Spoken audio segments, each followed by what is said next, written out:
مرحبا بكم أعزائي المشاهدين في قناتنا أخبار 24.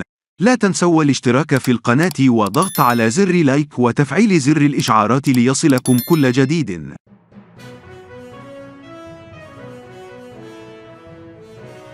أكثر ما يوجع في الفراق أنه لا يختار من الأحبة إلا الأجمل في العين والأغلى في القلب. لا يسعنا إلا أن نقول ما يرضي الله، إنا لله وإنا إليه راجعون. رحم الله شهداء الزلزال ومن اشتاقت لهم أنفسنا وهم تحت التراب، وشفى الله المصابين يا رب العالمين، والحمد لله على كل حال.